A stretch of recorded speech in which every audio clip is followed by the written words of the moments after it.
Magandang hapon po, Luzon, Visayas, Mindanao. Ako pa naman si Ricky Rivera. At ako ho, si Roy Cabonegro. At welcome po kayo dito sa aming edisyon ng People's Agenda o yung Plaza Miranda. Dito muna tayo. Oo.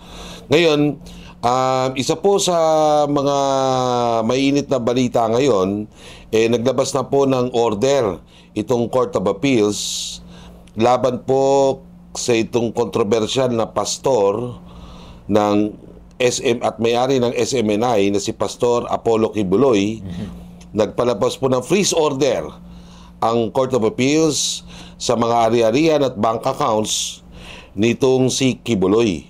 Sino ba si Kibuloy? Ito ay isang pastor ng isang religious organization na prominente sa Mindanao na nitong mga nakaraang mga buwan nasangkot siya sa di umano mga human trafficking, child abuse, at iba pang mga krimen. In fact, di ba wanted siya sa US, no? Wanted, oo. Sa Federal Bureau of Investigation po. Oo. Sapagkat siya raw ay na-involved di mano sa human trafficking activities. That's right. Oo. Pero of course dito, kaya ho siya pinapahuli dahil nire-request siyang umattend para ipaliwanag yung kanyang side sa Senado. Oo, at meron din siya mga may mga nasampa na sa kanya, Karoy, na mga kaso, no? That's right, that's right. Dito sa Department of Justice. Sa 51 pahinang desisyon po ng Court of Appeals, dito lang August 6. Kaya may August 6? Ay mga 3 days ago. Oo. 2-3 days ago. Ito pong desisyon na ito ay base doon sa petisyon ng Anti-Money Laundering Council. AMLA. Na di umano itong mga bank accounts na ito ay link no sa mga sinatawag na unlawful activities and predicate crimes na ginawa di umano ni Kibuloy at ng kanyang mga kapwa akusado. At itong freeze order na po, maglalas po ito ng 20 days. Ibig sabihin yan, sa loob ng 20 days, unless extended by the court, hindi nila pwedeng pakialaman. Hindi sila pwedeng mag-deposito doon o mag-withdraw ng mga pera. No? Ayon sa order, 10 sa mga bank accounts po ni Kibuloy ang yari dito, 7 sa kanya mga real properties, 5 motor vehicles, 1 aircraft. Aircraft. 27 mga bank accounts na di umano ay mga bank accounts po ni Pauline Canada, yung sinasabing bagman. Okay. According to Senate, ito daw ay bagman ni Kibuloy na sangkot din sa sinasabing mga human trafficking cases. At mga bank accounts po ng iba pang mga individual, no, mga malalapit kay Kibuloy, si Maria Dandan, Helen Panilag, Crescente Canada, Ingrid Canada, wow, maganda ng mga Canada.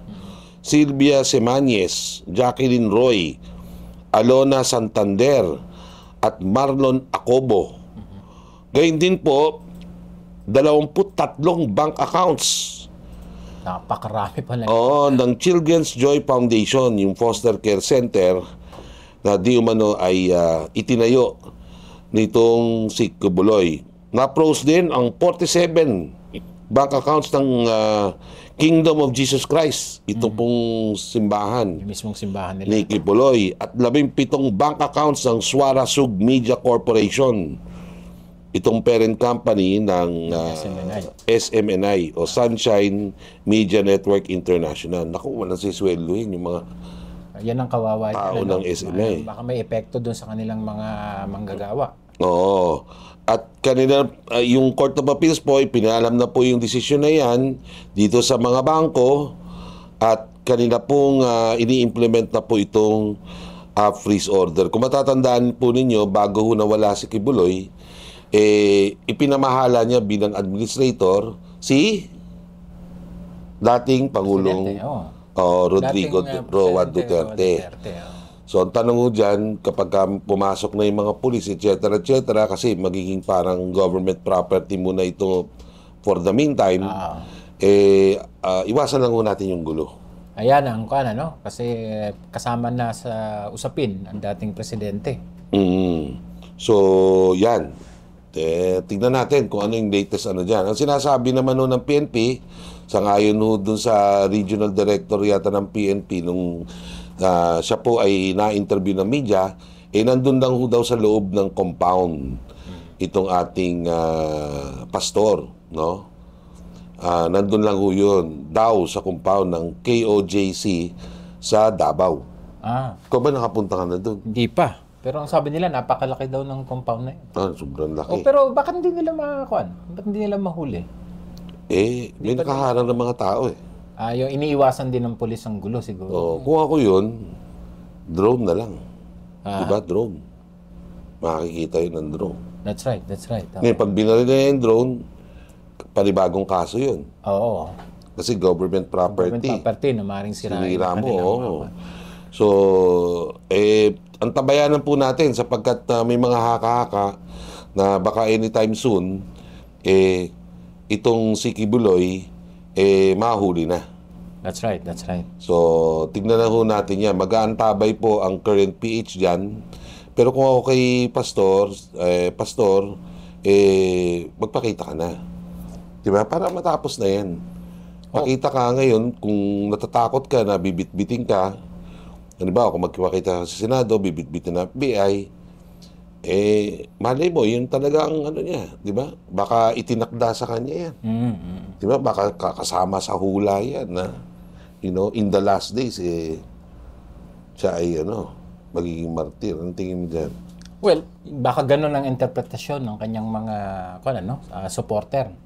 Pero siyempre, ang atin namang interest dito, yung public order, Ricky, no? Sana hindi ito mauwi sa mas maraming gulo. Hindi, pati alam mo kasi, nagiging problema kasi niyan, parang tuod o parang dilapidated ang parang walang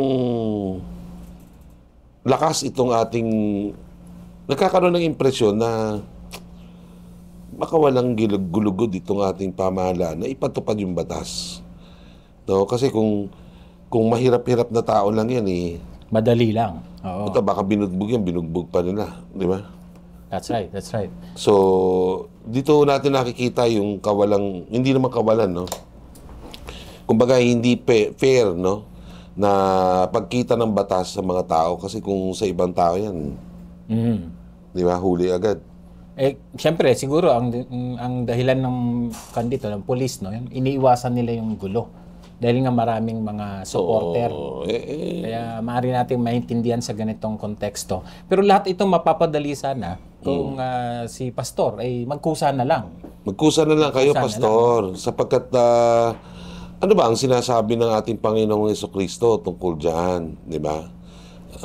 Ang Panginoong Jesucristo nga, ulitin ko ulit na, ikwento na natin ito nakaraan nung siya nga po ay nasa garden ng Gethsemane. At siya po ay huhulihin na nitong mga sundalo ng mga Romano, no? Dahil siya ay pinagkanugunan ni Judas Iscariot. Nung nandyan na yung mga sundalo, siya na may kusang sumama. Ano bang sinabi ng nung lalaban si Pedro? Di ba? Kasi sabi, wag. Gumano ng gulok si si San Pedro. In fact, nung pagganon nga niya, natinamaan pa yung tenga nung isa sa mga sundalo. That's right. At dali-dali namang pinagaling ng ating Panginoon. Binalik yung nasirang tenga. At sinabi, hayaan mo na. Hayaan mo. Hanggang sa pumunta nga ho siya sa krus. Hindi ko naman sinasabing magpakapako si Pastor. Pero ito ay halimbawa, no? Kung tunay kang kung talagang nananampalataya ka sa Panginoon, ilatag mo sa Panginoon kung ano yung kalagayan mo. At mahirap depensahan ang kanyang akusasyon sa kanya hanggat hindi siya humaharap. Oo. Kasi lalaki lang ang haka-haka ng mga tao, mag-iisip ng ano ba ang totoo dito at anong hindi, no?